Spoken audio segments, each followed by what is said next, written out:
Can we have everyone gather in, please? We've got a packed morning. Folks in the back.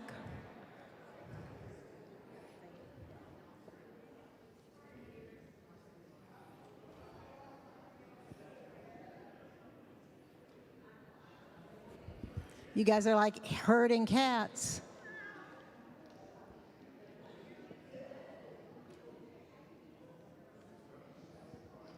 Good morning. My name is Susan Dunn, and I'm one of the people who gathered SINO together almost a year ago in April of last year. This is a nonpartisan group that is determined to spread good information and to encourage people to take action as they can.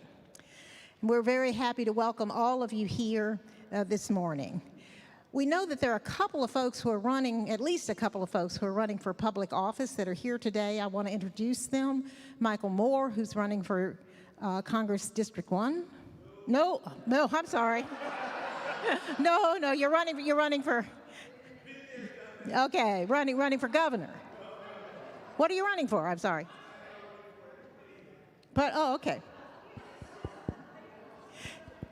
Well, is someone who at least tried to run for public office at one point. Thank you, Michael.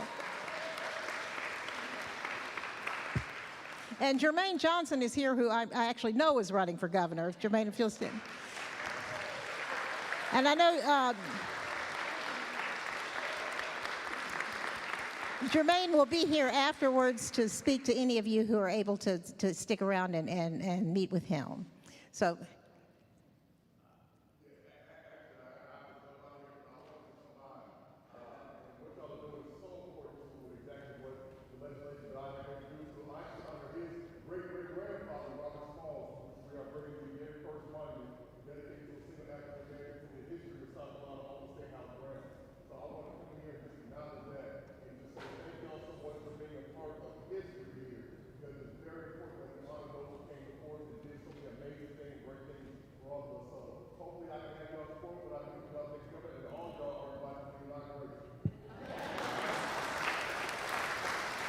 Thank you, Jermaine. Before we start this morning, we want to let you know some of the other things that SINO is going to be involved in that are coming up pretty quickly. Next weekend, the 28th, we're part of a Building Bridges workshop we're doing it with the Mother Emanuel and the YWCA. This is an event you actually have to register for, and there are limited number of spaces. This is what the flyer looks like. It's on the round table in the back. Just take one with you because you need the QR code at the bottom to register. There are limited spaces, so take the flyer and register today if you're interested in that. Next Saturday. The next SINO speaker series will be on the third Saturday in March, which is March the 21st, same as February 21st this time. And we're going to present a really action-focused meeting that day that's going to be led by the South Carolina Forum, which is a nonprofit initiative to elevate citizen voices across the state. And this will be in collaboration with elected and civic leaders. We will also have our regular pop-up protests on March the 8th from 2 to 3. And if you are interested in the general pop-up protest, you can sign up again on the round table in the back.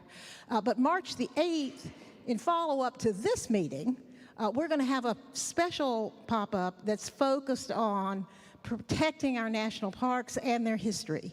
And if you're interested in that specific pop-up, there's a sign-up for that specific pop-up also on the round table in the back. And then on April 18th, SINO will have a really special program organized by Mary Koster, who is a scientist, artist, educator, researcher, and damn good person. And she is involving all kinds of people in that program, young people and artists, but all focusing on what our environment desperately needs us to do to protect the environment and to educate ourselves and activate ourselves. So lots happening, lots happening. But today we're going to focus on the national parks and the national parks history, how precious the national parks are to all of us, and what we can do to make sure that we protect our national parks and our national parks history. We do not want any more whitewashing. But this morning, Mike Lee is going to be our moderator, and Mike barely needs any introduction. He's been to SINO before. So here he comes back, and we're very pleased that he's able to be with us. He's at the College of Charleston, a professor of communication there. And he's designed and created and supported the Civility Institute, which touches every student at the College of Charleston, so that all of those students go out as better enabled to be effective, powerful, informed citizens. And so we're very proud of the work that he does there, and we hope that that spreads beyond the College of Charleston, because it is such critical work. He's done all kinds of research and written numerous award-winning essays on American foreign policy, presidency, and American conservatism. We're really lucky to have him here. His latest book is We Are Not One People, Separatism and Secession in American Politics Since 1776. Good thing to look at in our 250th year. And so please welcome our moderator, Mike Lee. Thank you. Thank you all so much for being here. Can everybody hear me okay? This is a real honor to share the stage with these two gentlemen, and it is my honor to introduce them, to lob some softballs at them, and to make sure that their message is heard as we talk about how to have a dialogue across our history in important public spaces. The organization I direct at the college, the Civility Initiative, is dedicated to dialogue across difference and healthy conflict in American public life, whether that's our interpersonal relationships, our HOAs in our neighborhoods, our public spaces, of course our politics, all the way down to our marriages. If anybody needs any couples counseling in here, these gentlemen can help you all. Several of these folks need absolutely no introduction, but I'm going to do so anyway just to humor us. Michael Allen goes first. Michael Allen's journey with Gullah Geechee culture began in 1980 when he started his career with the National Park Service at Fort Sumter National Monument. His work at the park has led to a deeper understanding of the Gullah Geechee roots of the Sullivan's Island community, and Allen's broader contributions to the preservation and interpretation of Gullah Geechee culture have been recognized with numerous awards.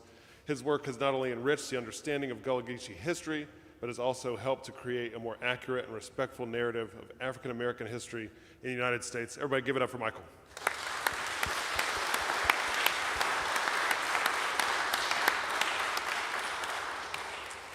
Alan Spears joins us from the National Parks Conservancy Association, which I'm just going to abbreviate as NPCA because it's a tongue twister. Alan Spears joined the NPCA in '99 and is currently the Senior Director of Cultural Resources in the Government Affairs Department. He serves as NPCA's resident historian and cultural resources expert, and Alan is the only staff person to ever be rescued from a tidal marsh by a park police helicopter. Alan worked for the NPCA's Enhancing Cultural Diversity program, managing the National Parks Community Partners program from '99 to '03. And this initiative was designed to connect national parks in Boston, DC, Atlanta, Miami, Los Angeles, and San Francisco more closely to racially and ethnically diverse communities. Everybody give it up for Alan.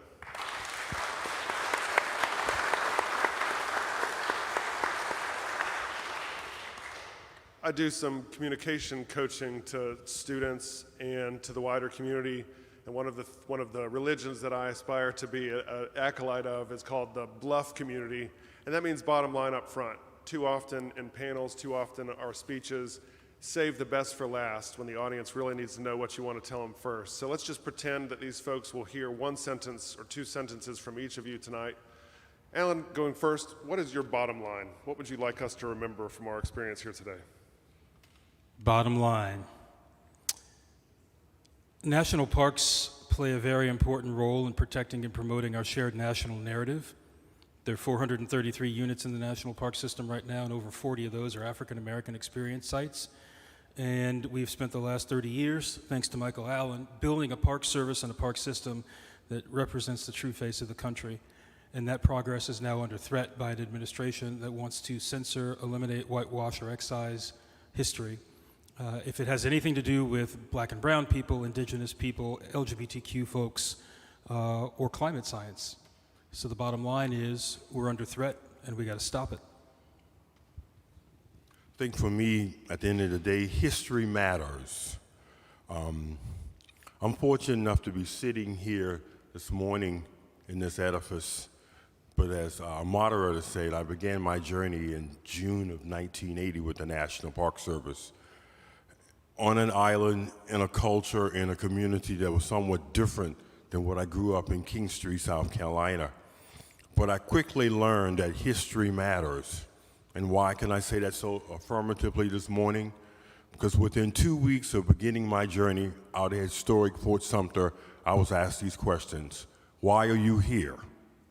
What does a black man have to do with the history of Fort Sumter, the American Civil War, and American history? I took those questions in stride, didn't call and tell my parents this, didn't tell my supervisor, didn't even tell coworkers. I just kept it to myself. But in keeping it to myself, I said to myself, because I do talk to myself sometime, maybe I should look at where I'm working to have and understand why such questions would be asked of me. So the first thing I did is what you all would do, is that I went and I looked in the bookstore, looking for me. And as I looked throughout the bookstore, I didn't see any or very few titles that connected me to the questions that were asked. So the next thing I did is I went and looked in the museum, as you all would do. And as I looked around the museum, I didn't really see myself presented there. So the next thing I did, I said, well, maybe my coworkers are including me or including my story in what they are sharing to the American public. And as I listened to what they were saying, I really wasn't in their line of conversations. So somewhere in the middle of June 1980, Alan, I came to this conclusion. Either I was out of place or the National Park Service was out of touch. And I did not believe that I was out of place. So I took those questions, that examination, and that forensic look to guide me for the next 40 plus years in the work that I've been involved with regionally, nationally, locally, and internationally. And so if you want to know anything else about me, history matters. Let's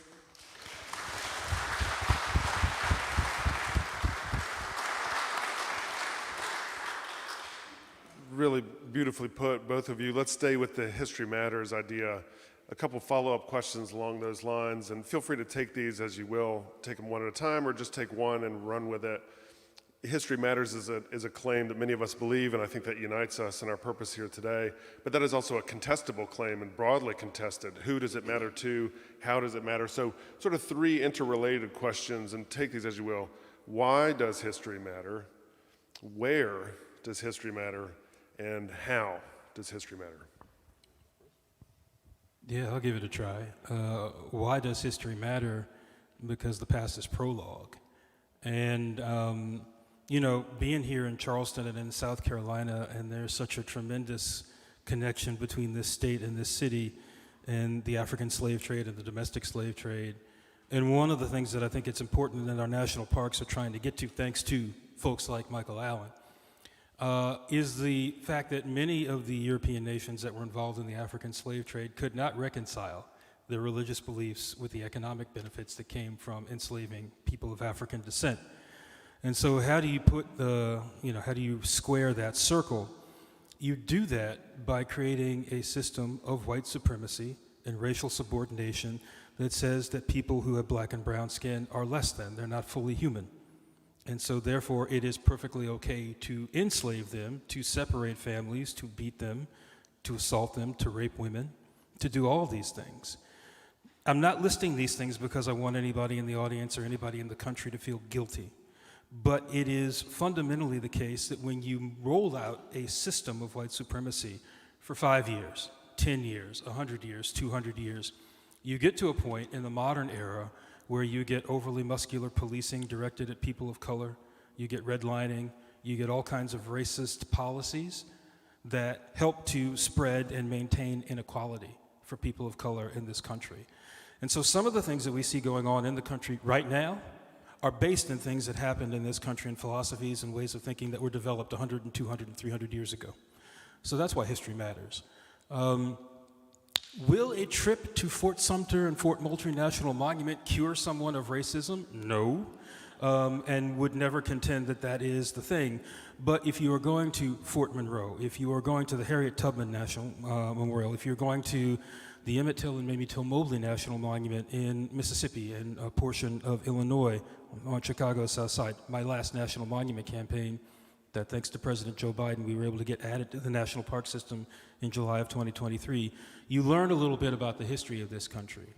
And you learn a little bit about the ways in which these horrible, oppressive ideas and thoughts contribute to the violence that led to Emmett Till's death, contribute to the violence that led to George Floyd's death, contribute to the violence and the separation that we see in this country, that contribute to keeping us failing to live up to the better angels of our nature.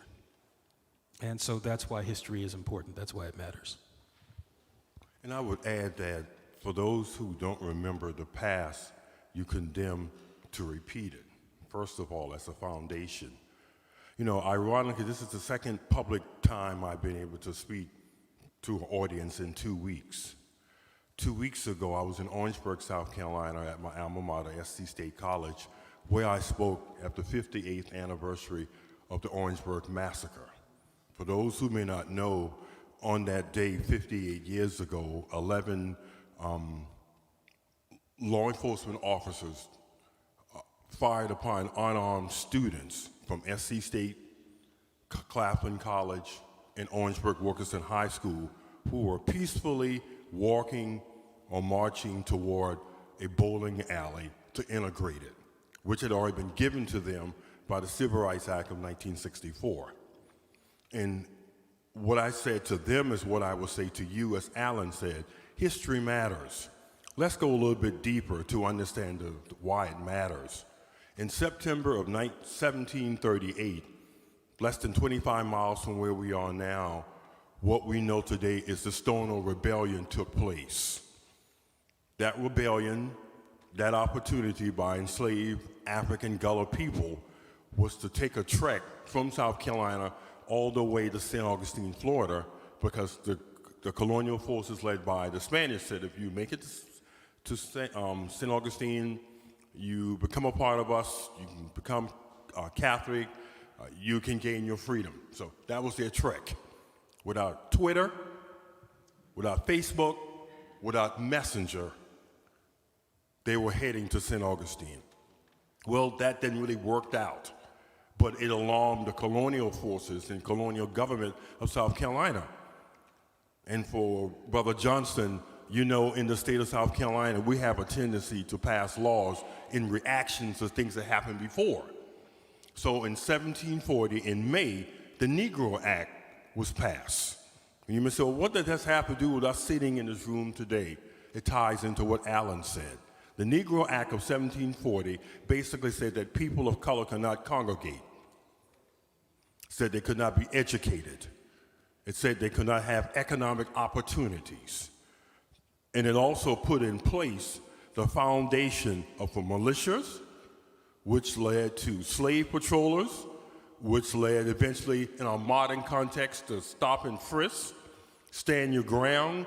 Anything else you want to cover in law enforcement capacity grew out of what this colony did in May of 1740. And the sad reality is most Americans have no knowledge of the Negro Act of 1740 that emulated from right here in South Carolina, but they live at the consequences of that act from 1740. And so both Alan and I do agree that history matters, and those who do not know the past are condemned to repeat it. We have been blessed by many telling anecdotes, and we've also been blessed by these kinds of powerful statements you've made about history. The past is prologue, history matters, and several others come to mind as you talk. One of which is that history doesn't repeat, but it echoes. Faulkner allegedly said that history is just one thing after the other, so it has a kind of senselessness to it, and it's so deep and thick and difficult to parse. Even Dr. King was thinking about history when he talked about the moral arc of the universe being long but bending towards justice. I want to ask you a question about how you pick stories that are necessary to tell. So when you're in a historic site, when you're in a national park, how do you make a determination about the stories that must be told? In other words, when is history necessary? Well, if I go back to June of '80, when I first walked into the visitor center at Fort Moultrie, and when I went in there, as anything that you would do, you would look to see what the atmosphere is all about, what's being displayed, what's being exhibited, what's being told. And as I looked in that building there, I really, as I said earlier, at Fort Sumter, didn't see myself represented. Now, I'll be transparent and help me out, Colin. I think there were 3 figurines out of maybe 20 to 25 that had some representation of African American Gullah people. There were several cabinets of artifacts that were found for the bicentennial. There was some colonial wear and a couple of shards in there, and that was it. But when I began to read the enabling legislation for Fort Sumter and for Fort Moultrie, I see that the agency was not really living up to what the law said that created the site. And so I think that, for me, gave me the impetus to go into places, into subject matters, and into topics that had not been covered. And not that I was trying to dredge something up that was mythical, I was just dealing with something that was hidden in plain sight.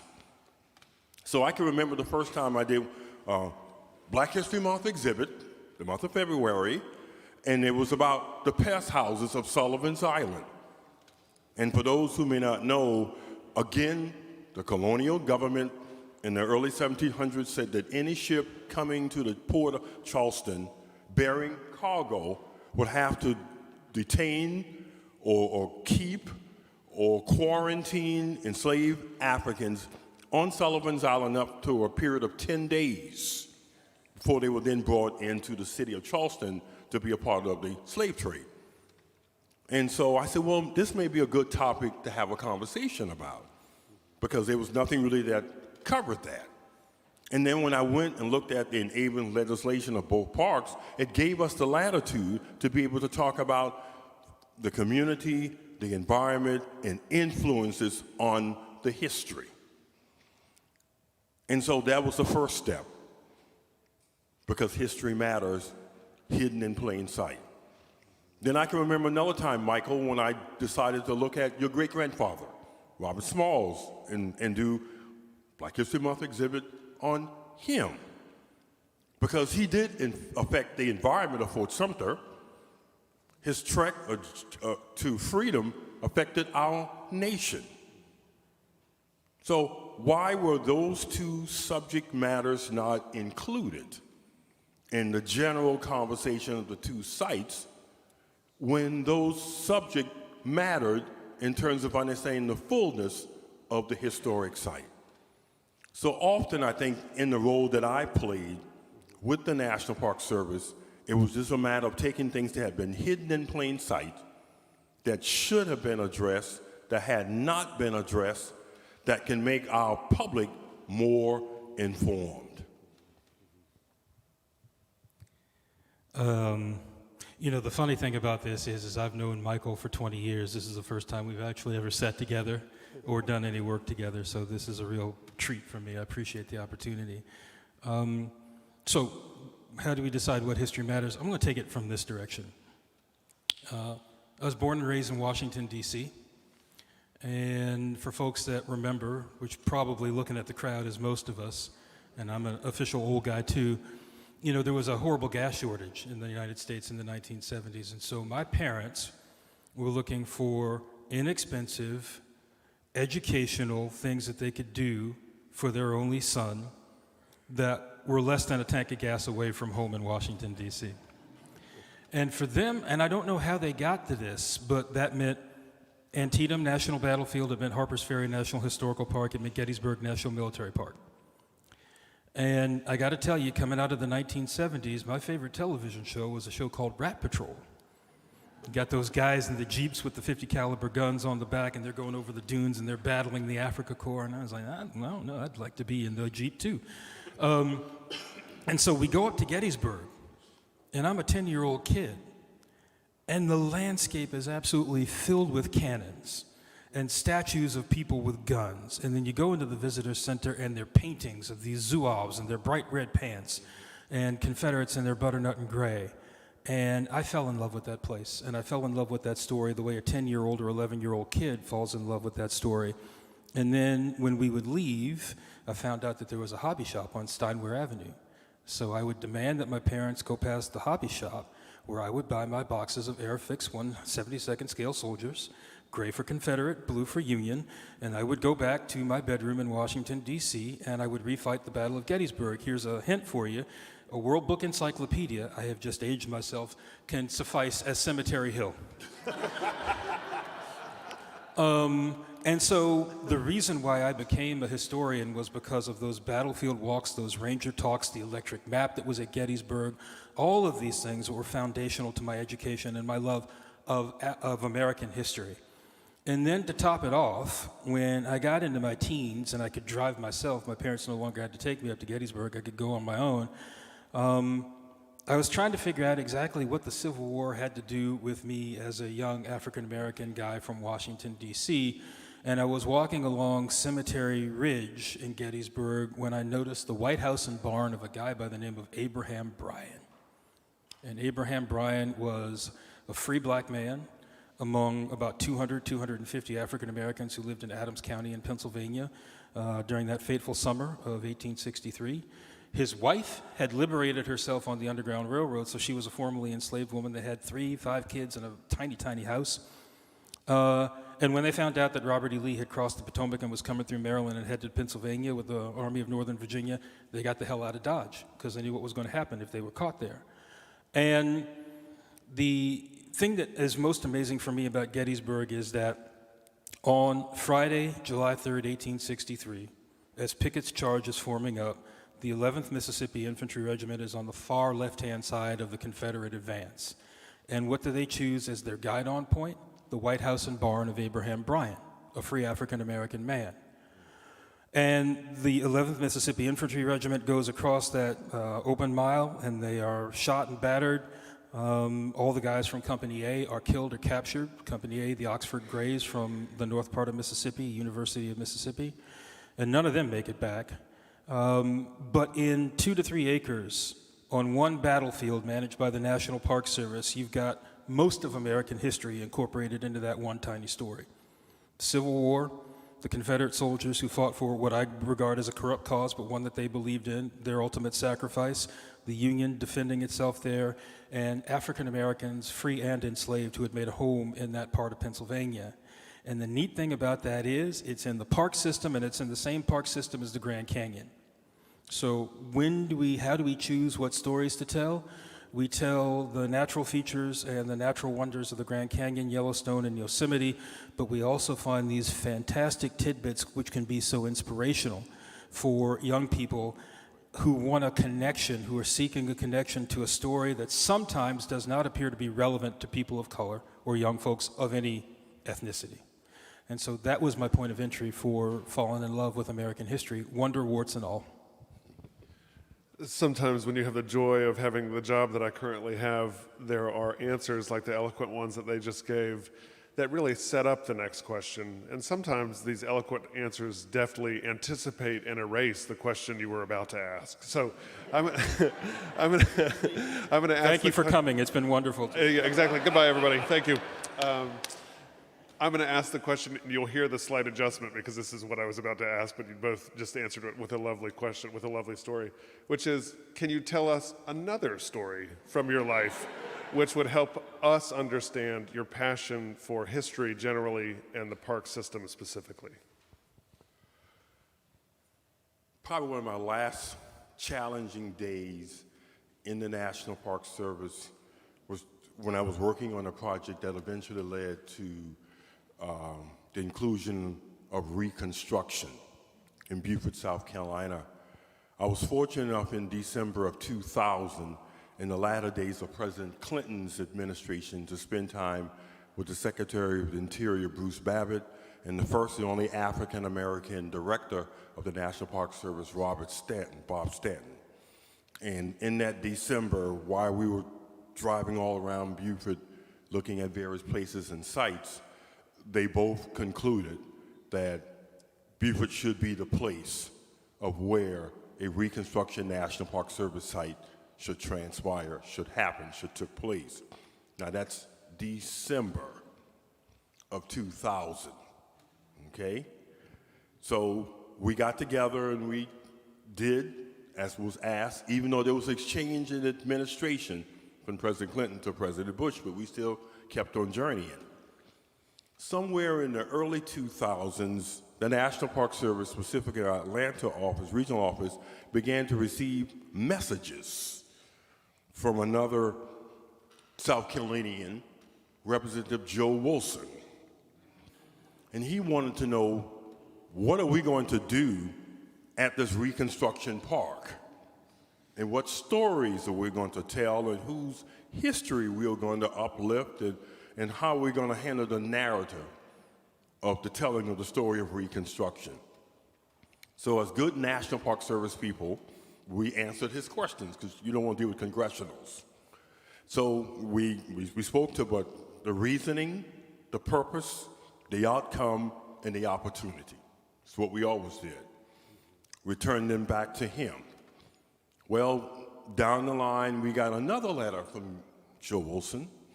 He didn't say you lied. He just said that you are not doing this. You all are not doing this in Beaufort. This is like 2003 through 2004. So we just kind of let it rest. But some of the good folks in Beaufort still continue to do research and keep themselves together, because they know that a brighter day was coming eventually, our better angels. So in 2013, I was contacted by our Washington office and just basically told point blank that we're doing this again. And so I need to be very honest with you, the person who spoke to me. I said, when we attempted this before, we didn't do our very level best. In my opinion, we didn't bring our A game, and I think that's why we may have failed. So if you're asking me to be a part of this and that we're going to make this happen, it is going to succeed this time. And so we began moving toward building a park. And for me, one of the hardest days of my 37 and a half years with the National Park Service is when I was dispatched by the folks out of the White House, out of the Department of Interior and Park Service to have a conversation with the executive director of the Penn Center. We, as we were planning to build this Reconstruction Park, knew that we probably couldn't wait on Congress. Could never really wait on them. And that we could use the Antiquities Act of 1906, which would allow the president, by executive order, to establish a National Park Service site. That's the route we were taking. But in order to take that route, buildings or lands or spaces would have to be donated to the National Park Service. Couldn't be acquired financially. So here I am now with my wife driving from Charleston to the Penn Center in Beaufort to meet with the executive director and to deliver him this message that the Park Service would desire to move forward to establish a National Park Service site in the greater Beaufort area. We believe that a portion of the Penn Center should be incorporated into this new endeavor. And oh, by the way, you have to donate this to the United States government. That was the hardest day in my entire career. Because as a black man, I knew the challenges and the struggle of the Penn Center. And who am I to come ask them to donate land to the government in order to create a National Park Service site, knowing the history of Penn, the challenges that it faced, the opportunity that it provided to communities. But that's the question I had to ask.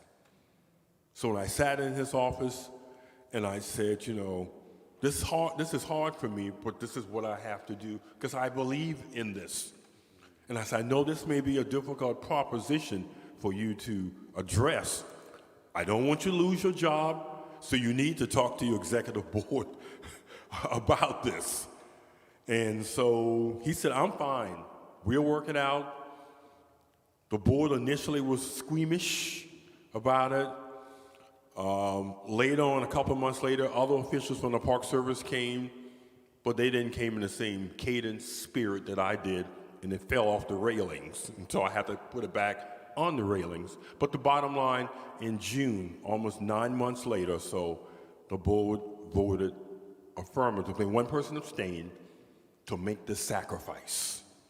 And today, Darrell Hall on the campus of Penn Center is a part of the National Park Service system. So history does matter.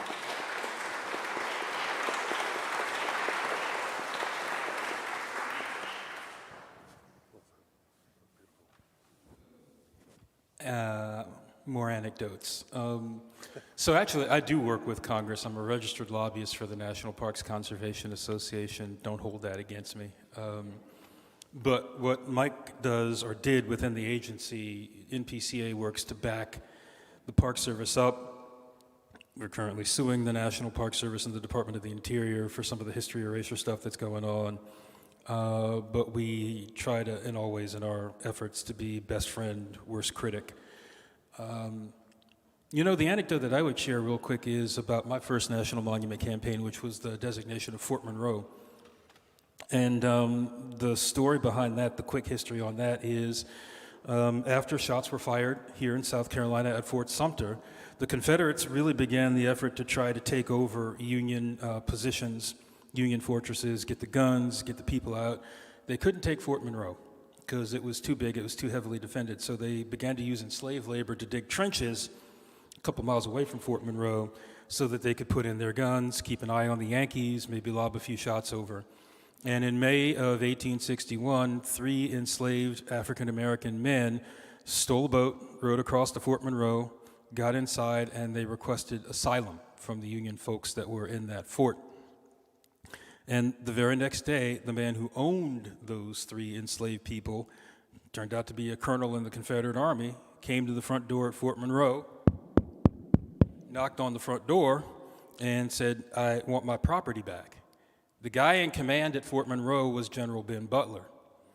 And what Butler said was that as an officer in the United States Army, I am obligated to abide by the rules and regulations of this country, of this nation, including the Fugitive Slave Act. But, Butler said, there is this pesky question of secession.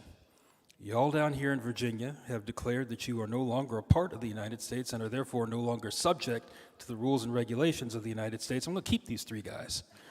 And I'm going to put them to work, paid labor on behalf of the United States of America, so they're not digging trenches that you guys can put guns and soldiers in to try to take shots at my men.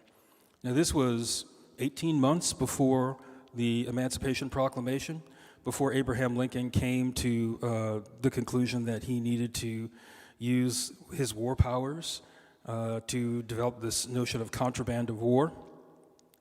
But Butler's decision and the bravery of those 3 men made it possible for ultimately 10,000 more enslaved African-American men, women, and children to make that perilous journey from slavery to freedom's fortress at Fort Monroe. Now, that is a key part of the African-American experience in this country. It is a unit in the national park system, thanks to President Obama, thanks to people like Michael Allen, but it is also a uniquely American story. And I think I would round out my answer here by saying that the reason why I'm so angry right now about the history erasure stuff that's going on is because when you excise from our shared national narrative the contributions of people of color, of women, labor history, the history of the people in the LGBTQ communities that we all know and we all care about, then you are doing something that I think is punitive, unnecessary, and certainly un-American. And one of the things that I would share, we're talking about history matters and all these different themes. The easiest way, the quickest way to disappear people is to disappear their history and their culture first. And so that's why history matters, and that's why I think, you know, the Reconstruction National Monument work that Michael's done, my work on Till, my work with Congress, trying to make sure that our Democrats and Republicans and independents in the House and in the Senate are fully engaged in the work of defending our national parks. They're not always, but I consider that to be job security. But I'm hoping that for people who maybe were less familiar with the role that the National Park Service plays in protecting and promoting our shared national narrative and our history, that maybe if there's a bottom line, to go back to your first question, it's that you understand the significance that the Park Service plays in protecting and promoting these resources and these stories. It's critically important, and that's why when people start messing around with the national parks, that's a threat that we all have to take seriously. And if I can,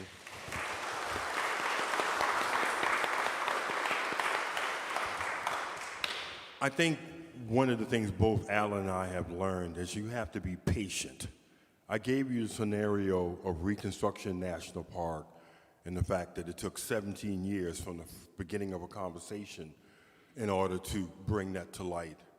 Well, this year is the 20th anniversary of the establishment of the Gullah Geechee Cultural Heritage Corridor, where we all are sitting in today, okay?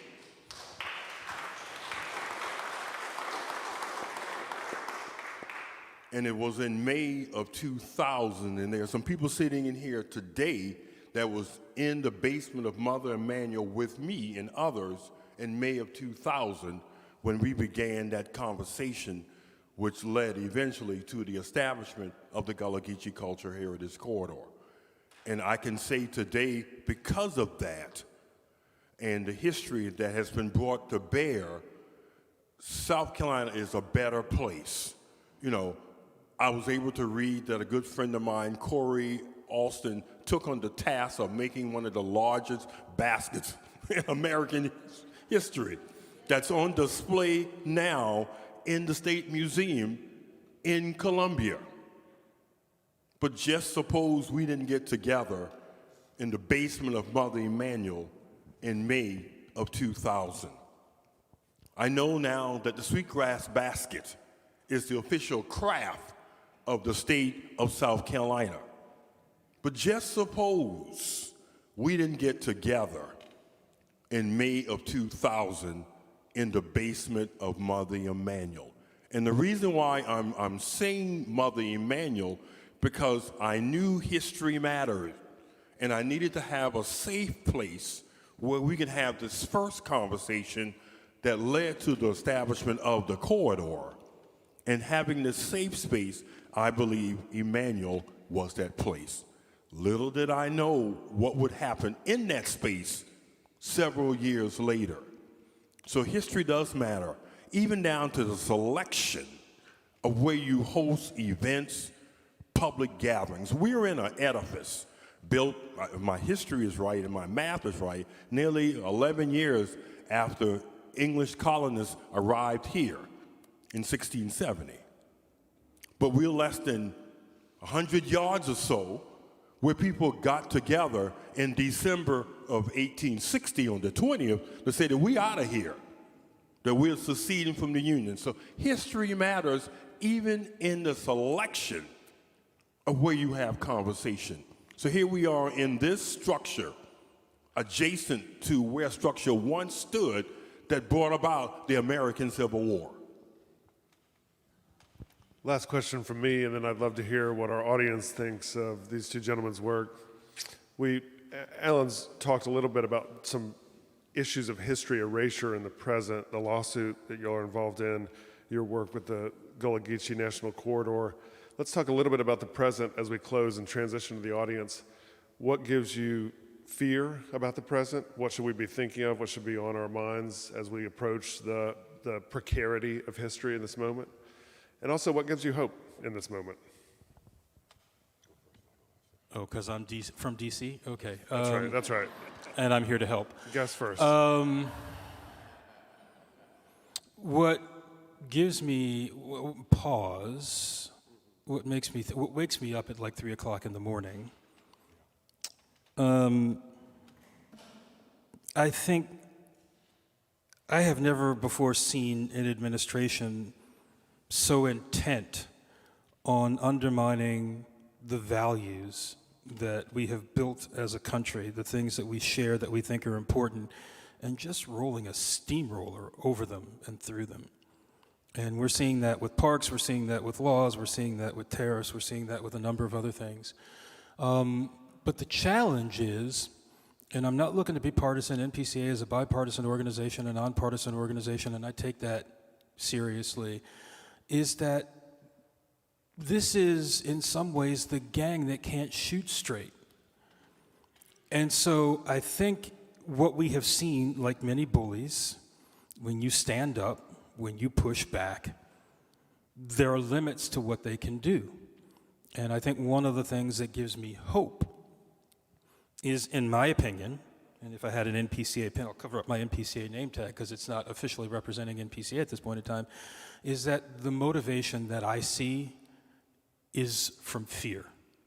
It's not from hope. It is not from a design to have a better country. It is from fear. You can see it, you can sense it, and you can smell it. Why rewrite our history? Everybody in this room, our students here, everybody in this room, we can walk, chew gum, and think challenging thoughts at the same time. This is a country that has cured dread disease. We have brought inspiration to all parts of the globe. We stood with our allies toe-to-toe against fascism and defeated evil during the Second World War. We do great things. And we have an administration in power right now that is trying to tell us that all that might be undermined by the contents of a National Park Service interpretive brochure? Nah, don't believe the hype.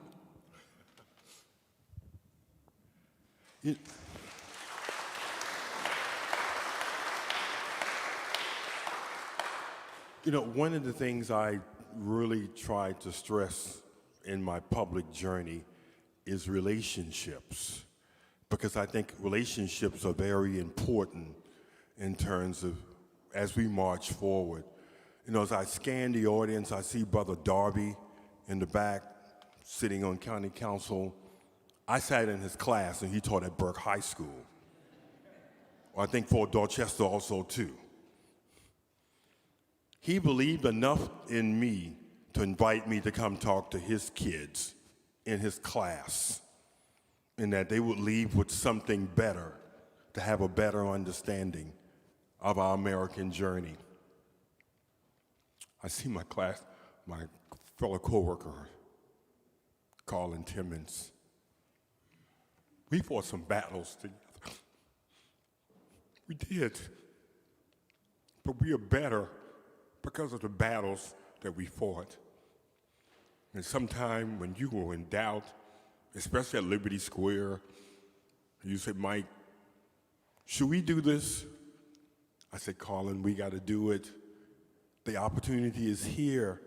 It may never come again. We got to do it. I see my friend in the back from Phillips, Mr. Habersham. He was in that building with doubt that the corridor could be born. He doubted it. He acknowledged it. It's in the public record. But we are here 26 years later. And I can see the growth that's in this man, the challenges that he has faced from highways, from wetlands, from Charleston County, from the town of Mount Pleasant, and everyone else in between, and his neighbors at Dunes West. But just suppose he didn't show up in in May of 2000. I see my friends here from Sullivan's Island, just battling a simple sign. What should we put up on that island to commemorate the 250th anniversary of the birth of this nation, not a gateway to freedom, but an opportunity to talk about Fort Moultrie and its history. History matters. At the end of the day, these are examples, not us as examples, but those are examples of people in their own community taking charge of their history and standing firm, standing on business, because they know in their heart history matters. See my good buddy there, Mike. We have fought some battles together, sat on panels together, and worked on a number of things in order to make this country better.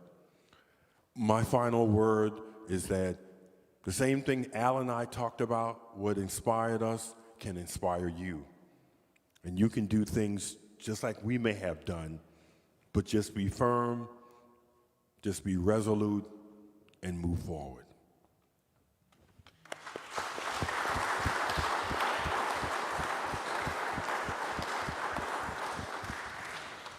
Who would like the honor of asking the first question? Hello. Well, first of all, thank you so much. This has been really enlightening and inspiring. And I haven't heard any of you actually use the word advocacy. But when it comes to protecting our parks and our cultural and historical sites, and we have people motivated to make a difference, how do we conceive of advocacy? How might it help, and in what forms? Thank you. I forgot the A word. Yeah, that's what I do for a living. So it's a little bit distressing that I forgot to mention that. I'm caught up in the moment. You're telling such powerful stories. You've got such an amazing legacy. To take the advocacy seriously, so in the National Parks Conservation Association is a 501c3 advocacy organization. So you can actually visit our website, www.npca.org, to get updates, to hear or get activist alerts, other things like that, to get talking points. But the one thing that I think folks need to remember when it comes to national parks and when it comes to historic preservation, it's political. Because people somewhere are deciding what money goes to what interest, what permits are allowed or disallowed.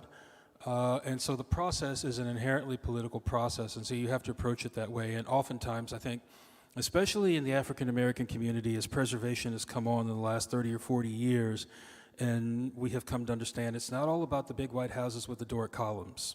It can be about us. And people that I know have put together the most amazing background portfolios, and they've got footnotes and citations, and they have no political support. And that's not going anywhere. Or if it goes someplace, it's going to be one of the first things to be defunded or removed from the landscape if somebody needs to put in a shopping mall with another Foot Locker, right? So it's political. To answer your question directly, you have two senators in South Carolina, Mr. Graham and Mr. Scott. They are helpful at times. They could be more helpful in terms of preservation and making a public stand against history erasure. So we want to thank them for the support that they've provided. We hope to be working with Senator Tim Scott on the designation of a new national park for Julius Rosenwald and the Rosenwald schools. He will be helping, I hope, to lead that effort. So he's a good guy, could be better. And then with the folks in the House of Representatives, it is making sure that the budget for the National Park Service is robust, that they have the staffing that they need, the money that they need to do the supporting things that happen at Fort Monroe and Fort Sumter and Fort Moultrie. In the year 2025 alone, thanks to the policies enacted by the Trump administration, the National Park Service lost 4,000 employees to government efficiencies, to deferred resignations, to mass firings, and to a federal hiring freeze that prevents the agency from hiring more people. So the next time that somebody in this room might want to have a conversation with Park Service staff about what that new site looks like, about how to expand the Gullah Cultural Heritage Corridor or add a new national heritage area to it, there might not be anybody at the Park Service left to have that conversation with you, and that's also a form of erasure. The fact that they don't have enough staff on board to take care of these needs and to deal with the public and to fulfill their mandate to protect and preserve the people's history, because our parks are by and for the people. So advocacy is critically important. You can write letters, you can make sure that you are getting your voices heard about park budgeting. But here's the other thing that's not going to cost anybody anything except the cost of a ferry ride out to Fort Sumter or to go to the Liberty Square Visitor Center. The next time any of you see a National Park Service ranger in a flat hat, gray shirt, green pants, that uniform, you need to go up to them and give them a handshake. You need to go up to them and give them a fist bump, and if they'll allow it, you give them a hug, because they are hurting right now. Not only did they lose 4,000 people last year, but the morale of the people who remain in the agency is subterranean, and they're taking it from all sides. So visit a park, make sure the staff know that you appreciate the role that they play and what they do, let them know that you're with them. Have a conversation about maybe what you and your friends can do. Maybe that's visitation, maybe that is some sort of advocacy, something like that. But check out our website. And I'll say it out loud. I got some business cards, maybe not enough for everybody in the room, but it's aspears, ASPEARS, at npca.org. I am open for business, not quite 24/7, maybe 22/5. But if you have questions that are not answered by going to our website about what you can do at the local level or the state level, please let me know. And right here is where it starts. In the same way that a couple hundred years ago, 250 years ago, you know, the people who were defending this country against tyranny, well, there was a convention and a Congress, right? But it started in Lexington, it started in Concord, it started in Charleston, and hundreds of other places across this country, because 5 people got together, and then 10 people got together, and then 20 people got together. And I'm describing the Patriot movement, I'm describing the Underground Railroad, I'm describing the Civil Rights movement. I'm describing the start of the modern LGBTQ movement at the Stonewall Inn in New York in the summer of 1969. It is small groups of people getting together to defend what we cherish and what we need to preserve and protect. So check out our website.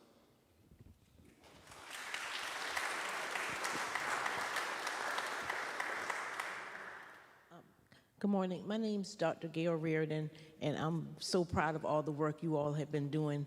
And Mr. Allen's going to be my guide through the work we're doing. Our community in Colleton County is a part of the Gullah Geechee Corridor that nothing's been done. And I just wanted to share, as far as advocacy, we are the advocates.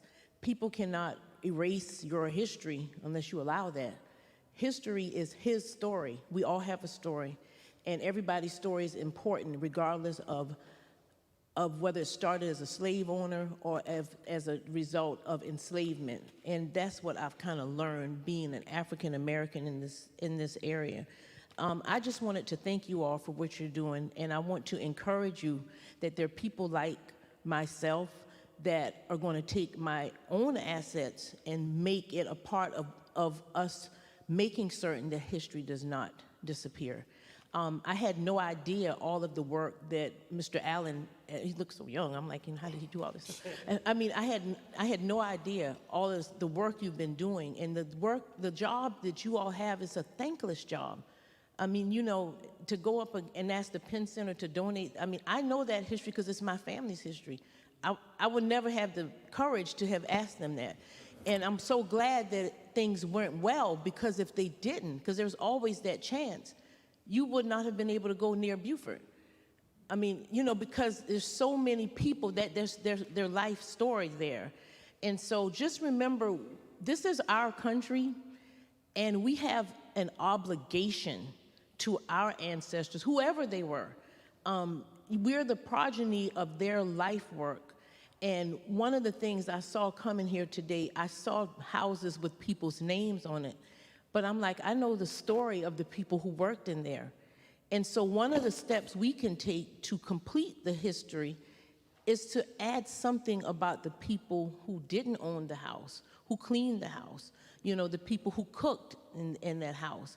And that's a way to bring everyone together, because I think African Americans, I know for myself, I never wanted to hear history. I didn't, when it got to slavery, you know, I just put my head down. And then I later found out all the stuff my ancestors were doing. I have an ancestor that was in the 1877 paper all over the country. And now I better understand myself. So history is important. The only thing I would advise us to do is bring your children to these discussions. Children are just clear chalkboards. And they need to see that my parents, my grandparents, they had a heart towards making the problems of this country, even if they're just sitting there, they're going to remember that. And so we are the advocates, and unlike, a lot of people were not happy about what our administration was doing, but I was very happy about it, because I said some people have to be, as my mom said, shamed into doing the right thing. And that's what happened. And so we have to remember, when we get lemons, I know we all love lemonade in the Low Country. Just remember that it's our job to make that lemonade and to support people like you all.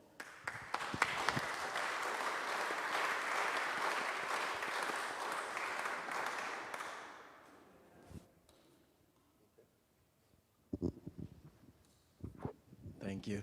I'm a junior in civil engineering at the Citadel, and I just want to thank you guys for coming through. But what I wanted to ask is, you talk about the National Park Service and stuff like that, but when I think about access to it, right, it's something that a lot of people have to go out their way to access across most of the country. Being a civil engineer, I think a lot about public transportation. I'd like to know what you guys think about access to national parks through public transportation, through rail transportation or bus transportation, and how it could bring a lot of, the stories that national parks tell to the everyday person.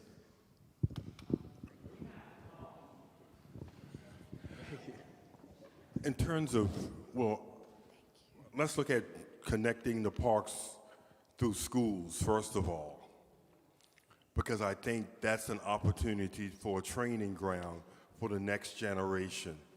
I was fortunate enough, like Alan, when my family traveled, we went to National Park Service sites. So I had some understanding of the concept of the agency, but I didn't know the depth of its capacity until I started working.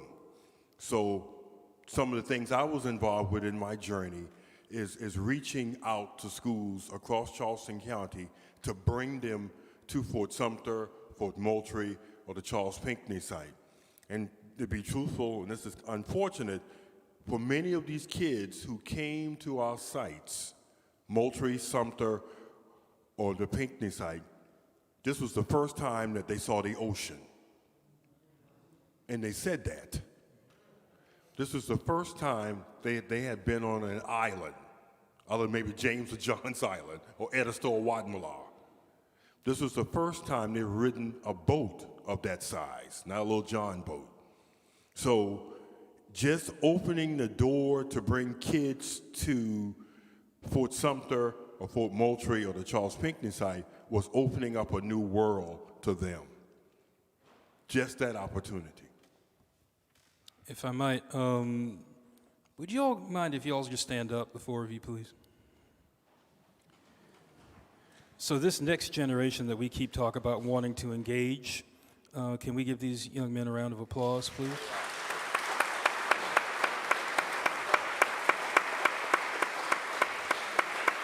And if you would be so kind, please, as to, you may sit. Thank you, gentlemen. Assuming that you want to have any kind of interaction with anybody in here, please make sure you say hello to them on the way out or afterwards. To your question, access is an incredibly important part with national parks. In addition to some of the other things that the administration is doing, they are trying to remove timed entry from some of our great national parks out west. And so what that means is, instead of, because it's such a burden that you can only get to, one of the parks at 2 p.m., and you can't go anytime you want to go. But what that does is it reduces traffic, it eases the flow into national parks, it eases congestion, and it makes the experience that much higher for individuals.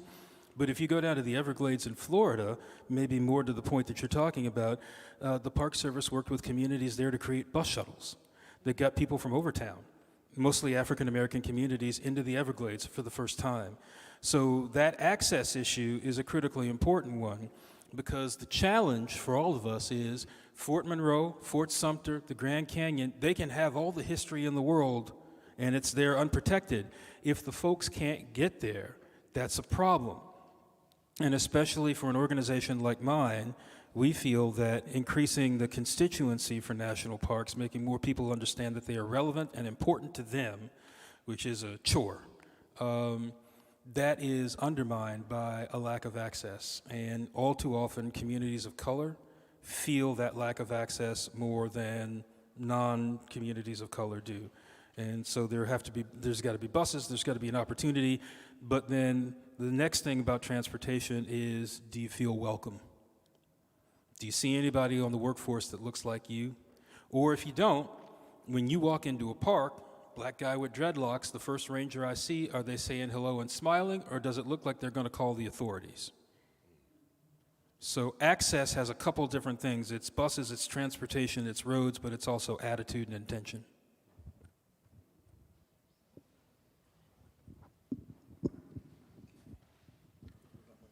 Yes, my name's John. I want to thank you all for having this conversation. It's critical. I've been a volunteer at Middleton Place for 5 years. I tell the story there, and it's an incredible story that I've talked to thousands of people, and we talk about the suppression of an entire race. But the part of the story we also talk about, which I think people don't get, is the unbelievable power of the human spirit of those communities to overcome that repression. And you know, and it's amazing. I would say a vast majority of people have no clue about how our music, jazz, blues, gospel, our food, our religion has been impacted by that incredibly brutal journey. Now, where we're going next is, I think, what I want to talk about. That museum you've got in Beaufort, where you talk about Reconstruction, well, that Reconstruction story is something we need to learn about now, because what's going on now is version 2. It was incredible there. For the first 10 years, we had a majority African-American state legislator. And when Reconstruction took over and the Union Army left by 1898, I believe it was, I think there was one African-American representative. So our challenge right now, and this is where you learn from history, and my wife and myself had the incredible experience of going to Nuremberg, the Nazi center of communications. I'm going to tell you something, that communication plan looked very familiar to me. It's happening here. So the ability to get out and vote, we can win elections here. I'm from Dorchester County, I'm a Democrat. Yep, we can win. We can win.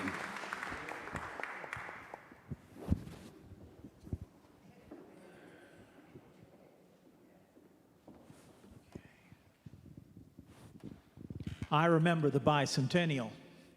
I checked out a polyester Revolutionary War uniform, and I went around and participated in things that made me feel very proud to be an American and a South Carolinian.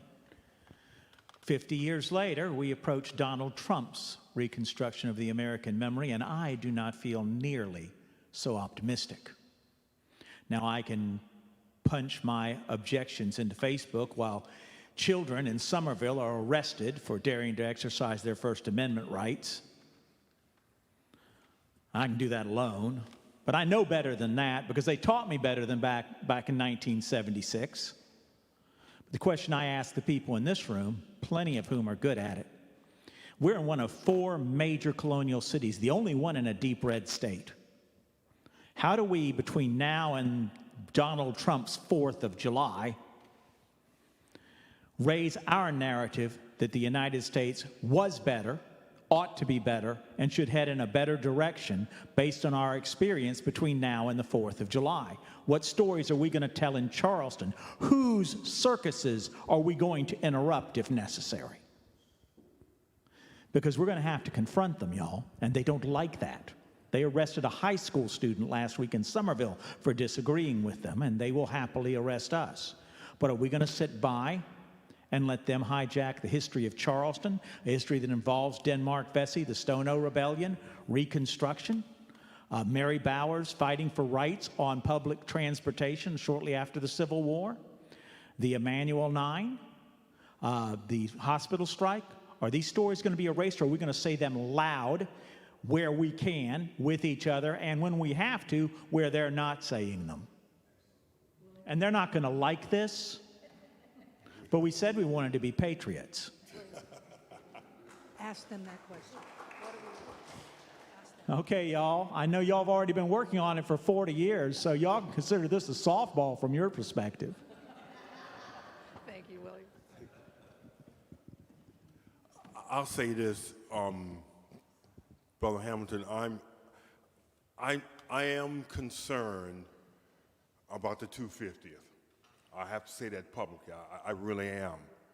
And I've had a number of conversations with the state 250th, commission and people who are connected with it, with towns and cities across the state, because I think if we, as our local group, don't have our hands in the pot and how the 250th is going to come off, the stew is going to be cooked, and you're not even going to like how it's going to taste.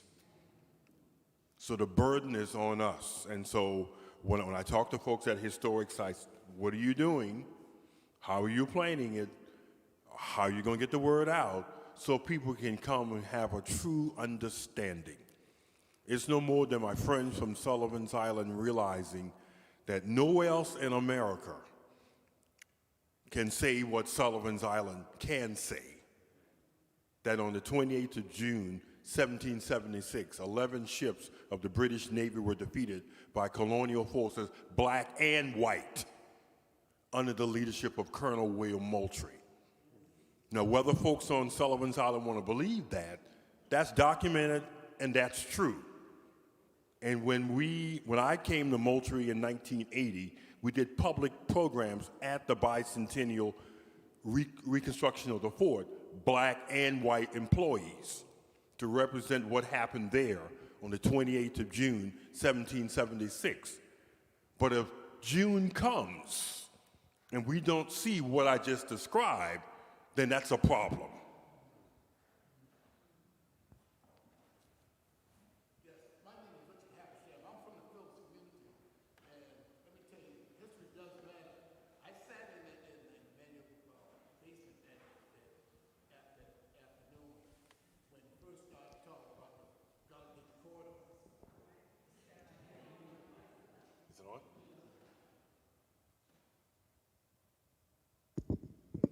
Oh, okay. Let me start over. My name is Richard Habersham. I'm from the Phillips community. And I sat in Emmanuel basement that afternoon with Michael. You're right. I was a little hesitant with all this, but let me tell you, history does matter. You just didn't know, but you make me open my eyes up to really look at my community. I'm fourth generation out of the community. Didn't have a clue of the history of Philip. Didn't have a clue. Come to find out a lot of stuff. Who owned Philip? How Philip came about, when the Philip plantation were started. All of this. And from seeing that, even some of my relatives and some of the people who fought in the Civil War that started Philip. And we kept on finding all the history, and now we're on the National Register, Historical Register. So, Michael, I thank you to open my eyes up. It was a challenge. It was a challenge to me and my community. So history does matter.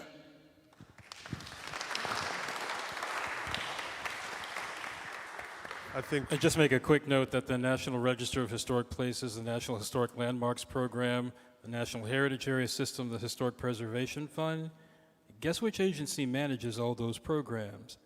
National Park Service. We have time for one quick one.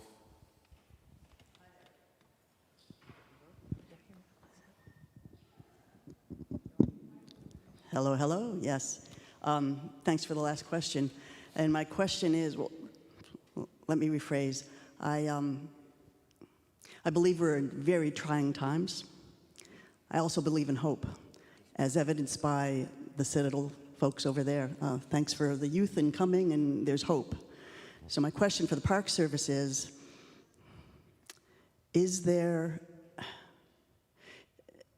damage been done that is irreversible?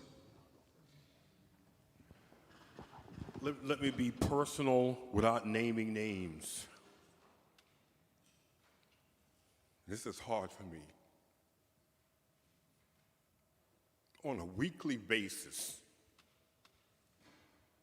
I talk to former Park Service colleagues across this country. And if you believe, you can ask my wife. On a weekly basis, I won't tell you what parks they are, what part of the country they are, but they are being challenged because they know what right looks like. They know the sacrifices that have been made to allow them to work in the sacred spaces that they work in today across the entire United States. And they know, as you all have heard here today, the challenging history that they're responsible for that has made visitors that came into their visitor center to see their interpretive story, to carry home a brochure, to watch a movie, has made people better. But they are concerned that the current times that we are in is going to remove the gains that they have seen. And for me, it's personal. I don't want to wake up one day and hear that the Gullah Geechee Cultural Heritage Corridor does not exist. I don't want to wake up one day and hear that Reconstruction National Park has been deauthorized, okay? I don't want to wake up one day and been told that the relatively new exhibits in the Charles Pinckney National Historic Site that are broad-based, diverse, holistic, and inclusive has been taken out. I don't want to get a call one day from Fort Moultrie and say that African passages that both Carl and I worked on is gone. I don't want to get a call one day and hear that the bench by the road dedicated to Dr. Toni Morrison that she sat on Sullivan's Island, in her poem that said there's no place where we can sit and talk and contemplate the arrival, the diffusion, the history and legacy of African Americans in the fight to create this country. I don't want to get a call and say it's gone. But when I talk to my fellow employees across the United States, I tell them to hang in there. We on the outside, we have a larger voice than you in the inside. And if that means, as I have, to have constant conversation with the New York Times, I will do it. I've done it. If that means through my relationship on an international advisory group with the Guardian newspaper, that we need to involve the Guardian in this type of story, I will do it, and so forth and so on. So to you, ma'am, yes, we may be in perilous times, but I'm not afraid. I'm not going to be discouraged. I'm not going to be intimidated or become frustrated, and I'm going to share that passion with all of my fellow colleagues that are managing Park Service sites across the United States.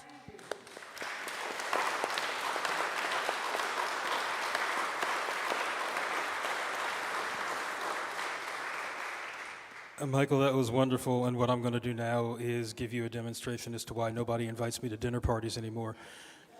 We have seen generational damage to the national parks and to the National Park Service. Generational damage, which will take lifetimes to repair when we get the opportunity. What we need to do is to stop the bad behavior, reverse it.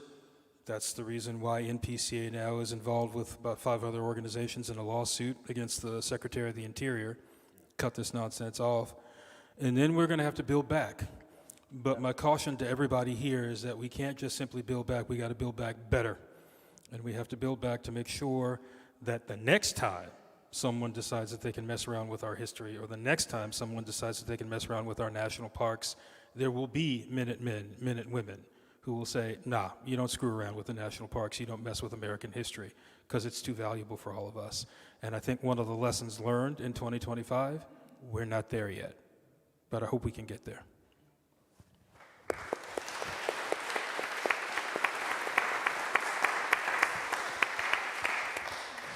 This has been powerful. Michael, could I just add one more thing? Go ahead, First please. of all, from the full membership of SINO, which is well over 1,500 people in our Facebook, 5,000 in our Blue Sky, we thank you for coming and telling the truth and being honest and giving us direction. Right? So could everybody please give another round of applause? Thank you.